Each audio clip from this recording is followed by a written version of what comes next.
Where is a believer supposed to give? Number one, he is supposed to give to the altar of God where he's nurtured.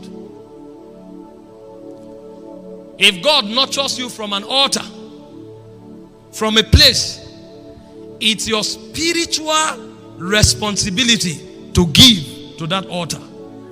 Paul said, we have served you with spiritual things. He said, you are supposed to serve us with carnal things. He said, bring the tithes and the first fruit to the house of God so that there will be meat in his house. Meat is not necessarily food to eat.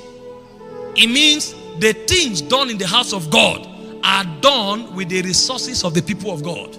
So they bring their resources into God's kingdom so that the assignment of God's kingdom is carried out. Because if it doesn't happen, where will it come from? So God blesses his people so that his people can sponsor his assignment. It's an act of service and reasonable worship. Where is the second place to give? You give to the poor. The Bible said, him that giveth to the poor lendeth unto the Lord. That means when a man gives to the poor, God becomes his debtor. There is a place where God blesses you because he's your father. There is a place where God blesses you because he's your creditor. He said when you give to the poor, you make God your creditor. You lend to the Lord. And as you lend to the Lord, God will always pay. He said, him that looketh on the poor with pity shall not lack. So you don't only give to church.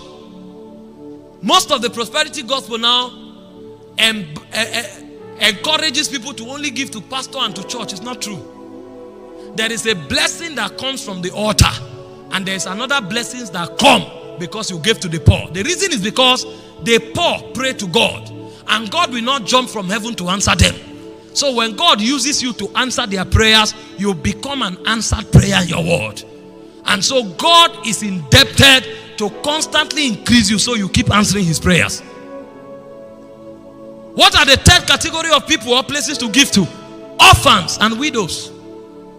I don't have time to open scriptures anymore so that I don't continue talking.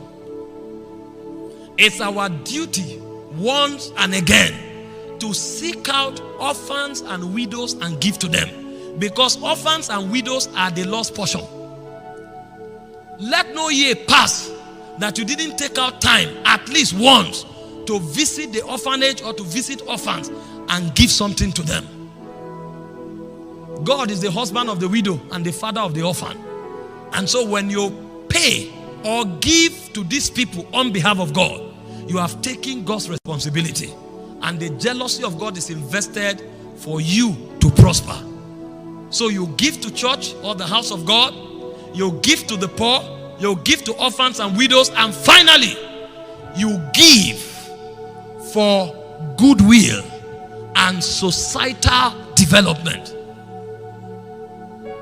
Every believer should be functionally involved in giving to the development of his society. There is a blessing that comes with it. When you begin to give towards the things happening in your society, you are empowered. It's not only politicians that should buy cars and give to the police. But we are not taught.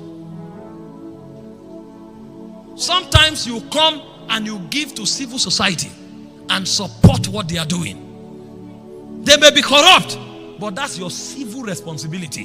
When you begin to do these things, the jealousy of God is invested to prosper you.